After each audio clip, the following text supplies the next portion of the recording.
Welcome back guys to my channel, and this is Anbay channel. So nandito na naman tayo sa pinakabagong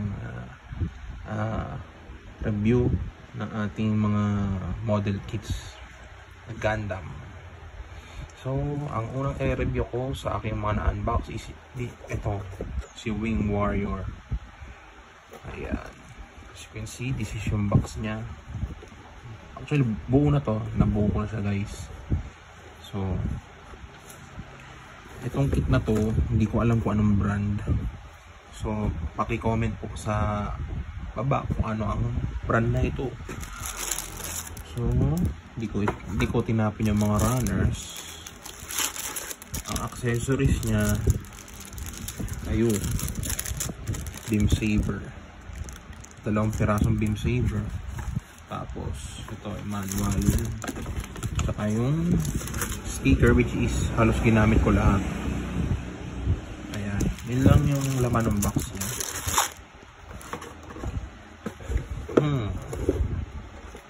Ito yung kit. Ayan, naka-display siya actually guys. So ayan, etong stand hindi siya included. The stand is not included. Okay, so tanggalin natin.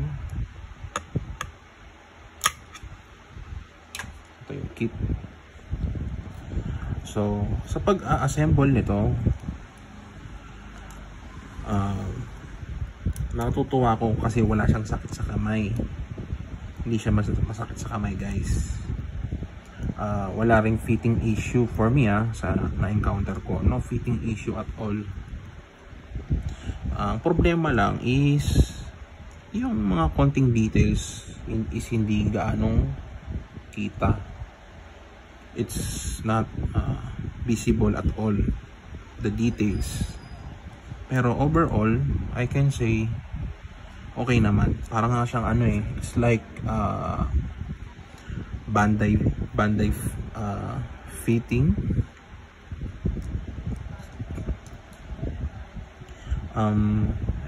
Yun. So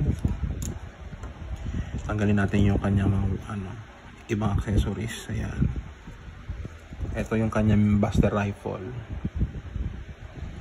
Existing naman yung mga panel lines. Okay, ito yung shield, ito sticker, tapos panel line sa paligid, tapos nabubuksan yan, lalabas yung beam saber.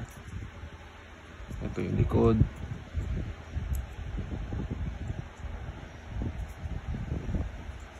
Ito yung kit ng Gundam itself. So punta muna tayo sa mga problema. Walang perfect kit. Kahit sa Bandai, walang perfecto.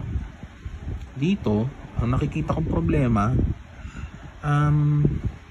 medyo lang naman. Slightly loose, this one. So kung gagamitin niyo yung Buster Rifle for posing tapos ganyan, medyo gumagalaw siya dahil sa bigat, because of the weight of this accessory. Ayun, yun lang naman. Sa kalbila hindi gaano. Sa ulo hindi naman siya loose.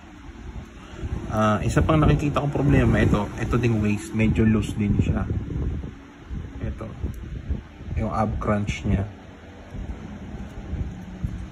Sa paa wala naman ako nakikitang problema. Wala ring nalalaglag na armor. Yun yung mahalaga. Maganda yung fitting, wala din nalalaglag na armor, diba? So yun, nilagyan ko siya ng panel lines para makita yung mukha. Pag di niya nilagyan ng panel lines siya, plain na plain yung mukha niya, hindi visible. Ito sticker sa gitna rin, sticker. Actually meron din sticker dito sa itong part na to, pero hindi ko na kinabit.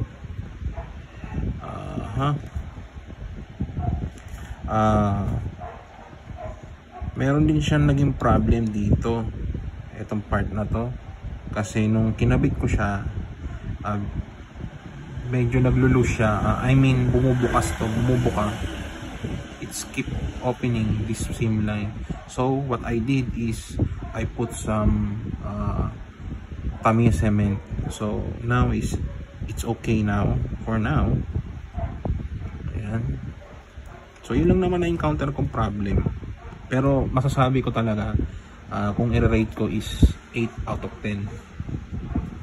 Konti na lang talaga Banday na yung quality. So sa plastic quality, hindi siya perfect, hindi rin siya Banday mukha siyang TT Hongli.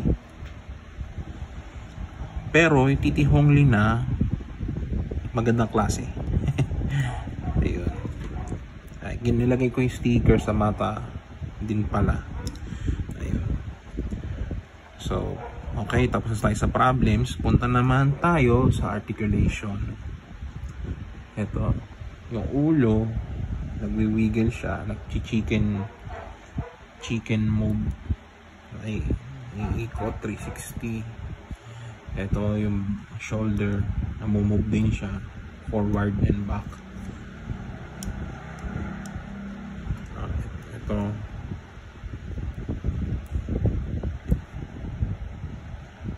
yeah, namumove yan ng todo, pero kasi itong paa ng bird maharang.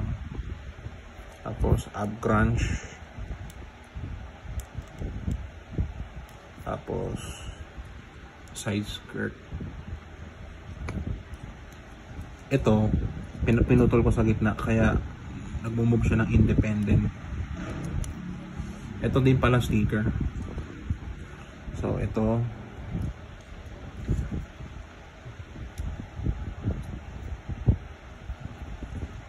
ito rin. Ayan, ayos diba? Parang Banday. Ito yung paa. Ito, magalaw din yan. Yan yung pinakatodo niya. Yan. Yung ankle armor hindi naman loose.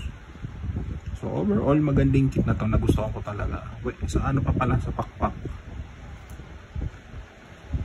Ayan. Umaangat to. Umaangat. Ayan. Tapos ito din, nagmo-move sila independently. Ayan.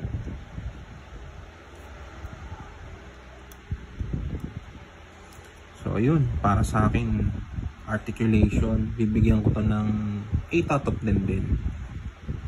Okay, so try kaya natin i-transform sa bird mode. So let's transform into the bird mode. Medyo matigas pala to, itong part na to. Eto, matigas siya kasi kailangan mo siyang iikot. Ayan. Ngayon mapupunta siya rito. Okay, eto,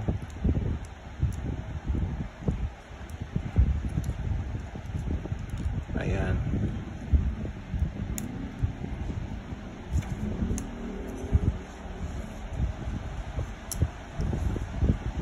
Sana maglabas ang brand na to ng pang dead side, heavy arms,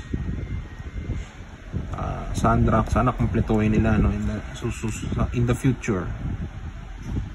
Kasi ganda nagustuhan ko Ayan.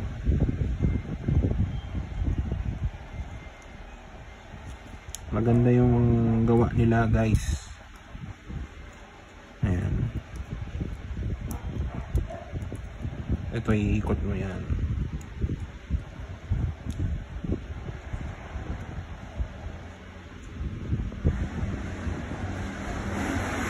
Ingat lang kayo dito. Ingat lang kayo dito kasi manipis siya. Tapos ito, tsaka itong Buster rifle. Ayan. meron siyang slide dito, slide mechanism. I-slide nyo siya. Ayun. So na-handle niya ba? Medyo loose to eh. Ayan. And then isa sa mga problem, isa shield pagka binerd mode nyo. So lagay nyo yan dito.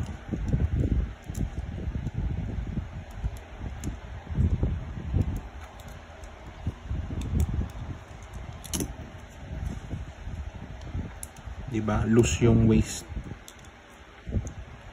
Ha? Okay. Ayan, naglaglaga na sila guys. Naglaglaga na yung parts. So anyway, set aside ko muna yan. Pakita ko lang sa inyo kung ano itsura niya sa bird mode. Ito hindi ko natatanggalin. Ayan ko ng ganyan. Gusto ko na ipakita. Ma-imagine nyo lang kung ano itsura. Ayan. So ganyan niya. Ganyan ang itsura niya sa bird mode. Tapos open nyo na lang yan. Yan.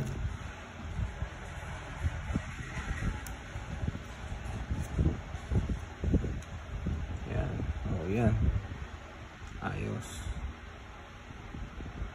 Tapos kukonect nyo yung dun sa puwetan yung action base. Kung ano man gagamitin yung action base.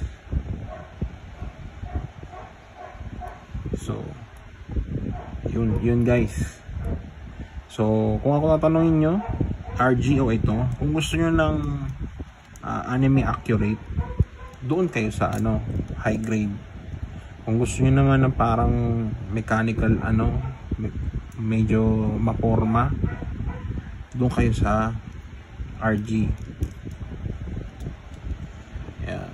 Kung gusto nyo ng mas maporma, RG. Kung gusto nyo parang anime accurate, scale na to, doon kayo sa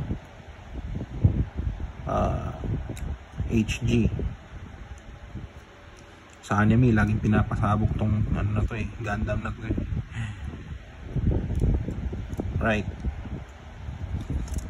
So yun guys, there you have it, the Wing Warrior from unknown brand. Paki-comment po sa baba kung anong brand to guys. Hindi ko alam kung sino manufacturer na ito eh. Paki-comment sa baba. So ayun guys, sana natulungan ko kayo. May mga maliliit na problema na kaya naman solusyonan dito sa kit na to. Bili lang kayo ng Tamiya cement. Mas maganda para sa akin, Tamiya cement ang aking i-recommend kaysa sa Mighty Band. Mighty Band, ayan.